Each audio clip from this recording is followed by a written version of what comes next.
ह्यो काय विषय? हा विषय बघायचा असेल तर खानापूरला यायला लागतंय. जो आहेत खानापूरची मोहरमची सोंग गो बघायला एवढी अशी भरगच्च गर्दी झाली होती. त्यासाठीच मी आणि सिद्धू सगळी गँग अशी सोंग बघायला गेलो. तर इकडे मैसूबाईनं आपला धमाका सुरू केला. आणि काही परंपरा फक्त पाहायच्या नसतात, त्या अनुभवायच्या पण असतात. प्रत्येक सोंग फक्त एक वेश नाही तर एक दिवसाच्या मेहनतीचं कलेचं आणि जपलेलं परंपरेचं जिवंत रूप आहे. पर्यंत आर्यांचं फोडकाम सुरू झालं.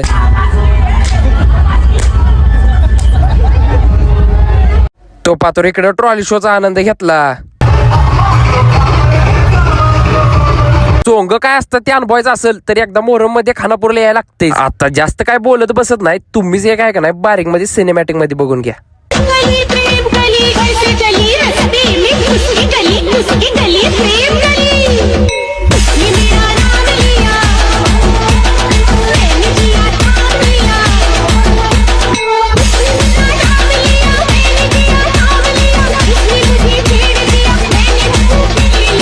व्हिडिओ आवडला तर लाईक करा, कमेंट करा, शेअर करा आणि जाता जाता आहे का नाही तुमच्या भावाला तेवढं फॉलो करून जावा. चला.